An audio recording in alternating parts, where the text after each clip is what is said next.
Okay, so I have with me Alisa Whyte, and thank you for joining me today. I really appreciate it. You're And welcome. So have a glad to be here. conversation. Absolutely. So I came across, I as you know, I came across a podcast, the Walk With Me podcast. You were having a conversation with a friend of mine, and I listened to the entire conversation, and I was very intrigued by your story. I think you have a powerful story. So hey, why not jump on, invite you to have a conversation with myself, kind of geared towards more business related, financial mindset, mantra, and then just see where it goes. So here we are, and thank you for taking time out of your busy day, and welcome. Thanks for being my guest.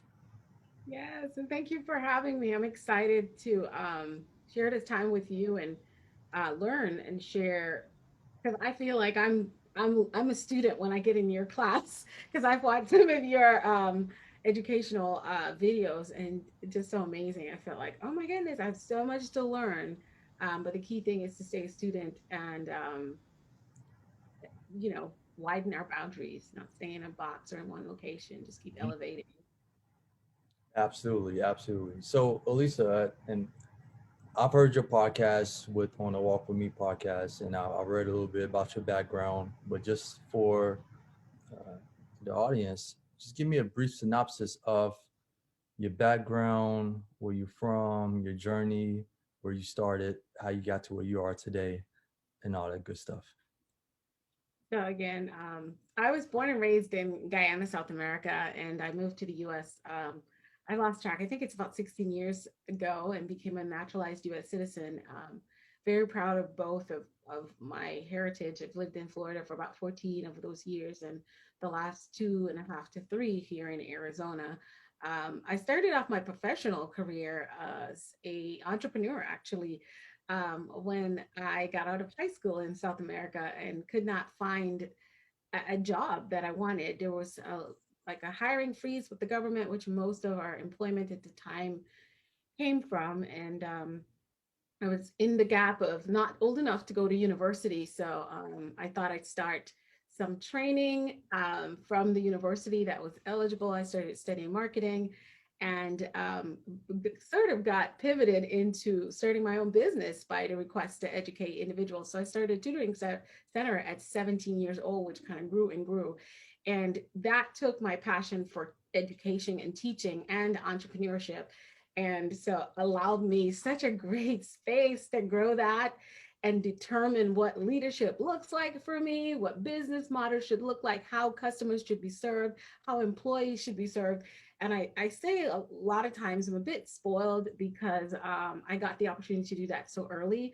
And my mom started a business just a year prior to me starting mine, and we grew those two businesses together. And there's so many other things that I birthed under that and started university later that fall. But my background has That in been Ghana? Was that taking place in Ghana? in Guyana, South America. A lot Okay, of people say Ghana, which is Africa, but I'm from South America. So it's weird.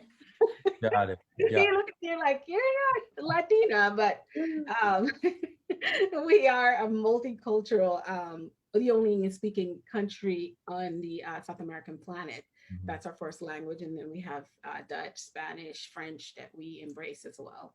Hmm. So that's where my passion for leadership, entrepreneurship, and also education birthed. And so now, as a speaker, coach, trainer, I have the privilege of continuously taking everything from day one in my professional background. And throughout the years, I've worked with a workforce system in Florida for a number of years as a career counselor slash operations manager. I've also worked with the state of Florida in the agency that provides Department of Children and Families with that provides all the Medicaid, food stamps, and all that. I worked in eligibility and all that stuff. So I've just Let me gone. let me pause you for a quick second, Elisa, Yes, because I'm always curious into the progression of the journey. So you born and raised in Guyana. At what point did you move to Florida? Was it with the parents? How did that move come about?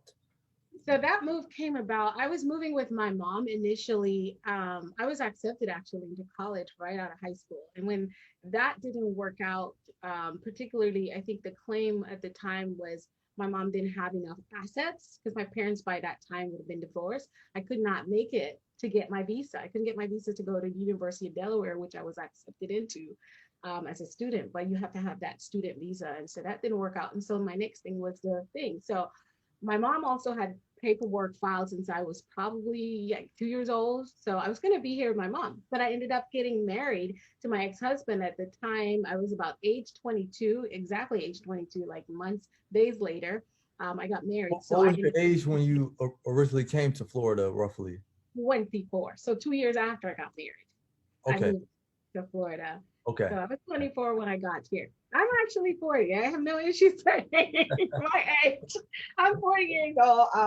So it's been a time. But when I got here, I was age 24, and I started my career like a couple of days after here in the state of Florida, with getting hired as to start a preschool. So right on the soon as I got to Florida soil, they're like, oh my gosh, you're what we've been praying for. We need someone. We have no idea what we're doing with starting this program. And so jumped right in and got the building designed and furnished and created curriculum and hire staff and had a full fun time doing that for just right as 3 days after I arrived in the States.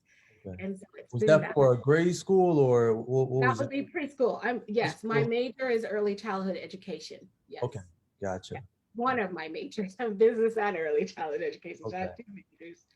Hmm. So you were putting together like the curriculum, the lesson plans and things of that nature, or? Handbooks, policies, dealing with the state and getting licensed, and Mhm. that's what kind of launched my consultancy career in the state of Florida to help other people as they start up their preschools to consult with them from scratch and help them build and get the model and be ready for licensing. So from day one, I was able to sort of picked up where I left off in Guyana, at least with education and still in the business world because I was the director of that program and I saw it from baby and grew it.